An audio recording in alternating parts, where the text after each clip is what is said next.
This is a Heart and Hand production. Hello everyone, it's David here live from Ibrox as Rangers get set to host Hibs in the quarter-final of the Premier Sports League Cup, and the team is out. We have it here. In goal for Rangers, Jack Butland, the back four, James Tavernier, who skippers the side, Derek Cornelius, John Souttar and Jayden Migoma. Into midfield, very interestingly, the return of Nico Raskan. He's back from the start. Mo Diamandi next to him and Tello Asgard. Up front for Rangers, Mikey Moore, Gassama and Miovski. Dave, headline news, the return... David Marshall's with me today. I should give him an introduction. Hello. Dave, a proper journalist. Dave... With apologies to Jim White. Yep, folks, just so you know, Dave is qualified. He has the degree, the gifted degree that Jim says qualifies him to talk about football. So, Dave, the headline obviously is the return of Nico Raskan. Yep. We haven't heard from the manager yet. Fact of the matter is, Rangers need to win this match. He's one of our better players. You put him into the side.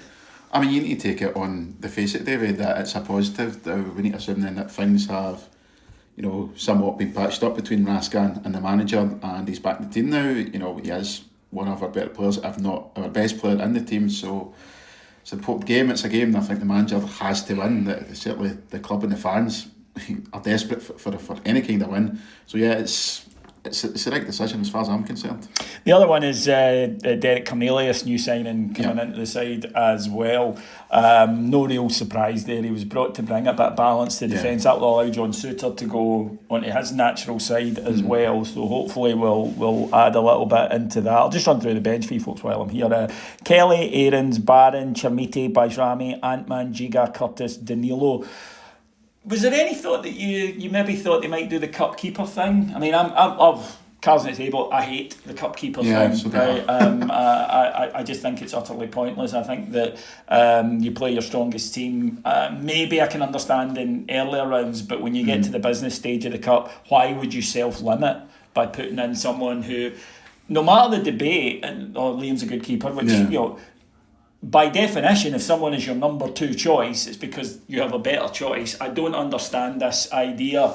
You and a goalkeeper, surely, with the best in the world, it's not the same physical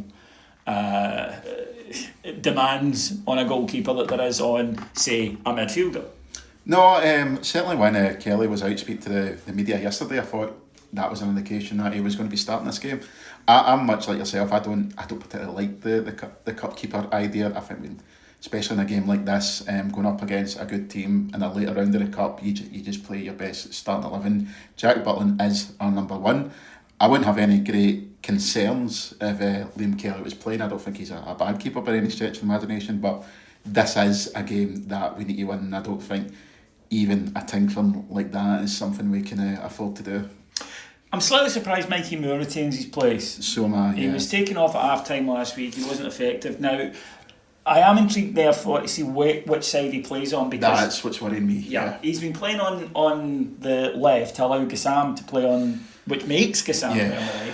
Even last week when Gassam switched back, you see the difference it makes. He's, I think, far more of a threat over there. He's not bad on the right, but that ability to cut in and get shots away, which nearly brought a goal last week.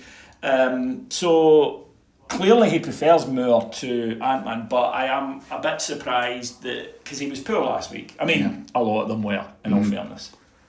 Yeah, it's that's the thing with me. It's not particularly the fact that Mikey Moore's starting, it's how it affects the overall balance of the team. I think you need to play Gassam in his best position. Right now, our attacking threat is almost entirely get the ball to Gassam and hope he does something. So when you're then playing him on the side of the park that's not his strongest, you're taking pretty much everything out of this team, as we saw in the first half last week. I don't think it's any great coincidence that when we put Gassam in his natural position in the second half last week, we looked better. But I'll be interested to see. That was even before the Raskan noticing he was on the start line, and that was the one that jumped out at me straight away. It was more about what we're doing with Gassam rather than Mikey Moore starting. Hibs team, Salinger, Hanley, Levitt, Bowie, Boyle, Shalwa, McGrath, Nicky Cadden, Josh Mulligan, Jordan Obita and Bushiri.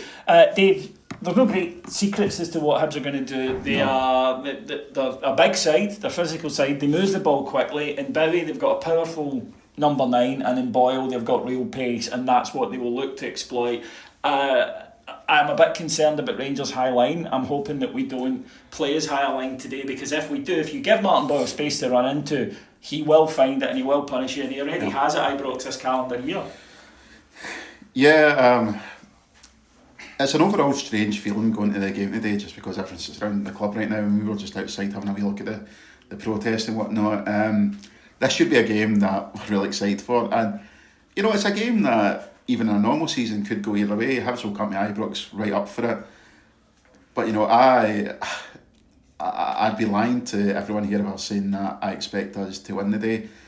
And it's not just because of the bad form on. I think the way Hibs play, the way Hibs are set up, they do everything well, or they try to play the way that, you know, in ways that we're not good at dealing with. As you said, they're a very quick team, which we struggle with. They're a very physical team, which we also struggle with as well.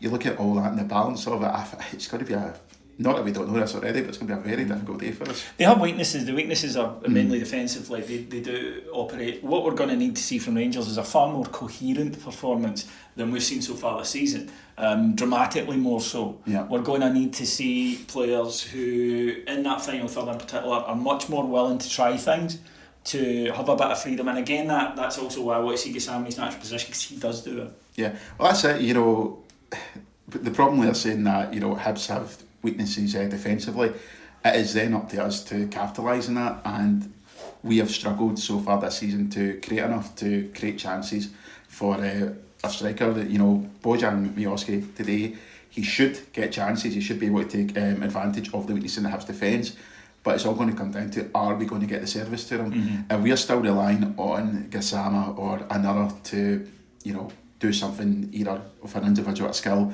or get a wee bit lucky with a shot of a distance. Then we're likely going to see a similar outcome to what we've seen so far. Yeah, crowd today, folks. I'm told there are 33,000 tickets sold. I don't think there will be 33,000 people in the ground. I would estimate probably about 25. We were out at the protest, Dave said, there, which is ongoing. Had a look at that. So it's already a fairly surreal atmosphere at Ibrox. And come kick off, the pressure's going to be on. But as we've mentioned before, you know, there's nothing you or I can do about this, or the supporters can do about this. The only people who have it in their gift to improve the situation at Ibrox are the people taken to the field today.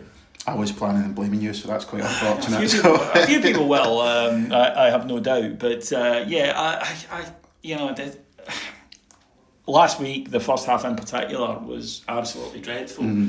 It's a long-standing annoyance of mine. I moan about it constantly. Rangers start so badly, get the crowd frustrated, the crowd gets on their back, and then it becomes more difficult to play, concede first, and it's a nightmare scenario. And if that happens again today, we're going to be right up against it. Conversely, if we were to get the first goal, maybe get a bit of confidence among the side, that I think is imperative for us today.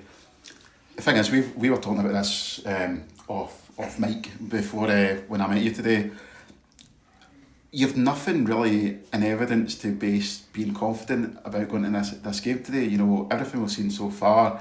No, it's hope. Yeah, it's pure blind hope that today it will just click. We will see a performance from this team that we've yet to see, certainly domestically. And it is just that blind hope, because I just think we're going up a team that's going to be, you know, certainly a team that's better than most of the teams we've played in the domestically so far this season. I very much hope I'm wrong, but I'll be perfectly honest, gun to my head, I expect a very uncomfortable 90 minutes up ahead.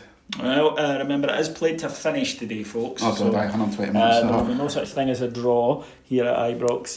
If it is after 90 minutes, it will then go to extra time and possibly penalties. We'll be here regardless after the match, so I really hope that click that David just mentioned happens and we see a good Rangers performance. Talk to you afterwards. Bye-bye.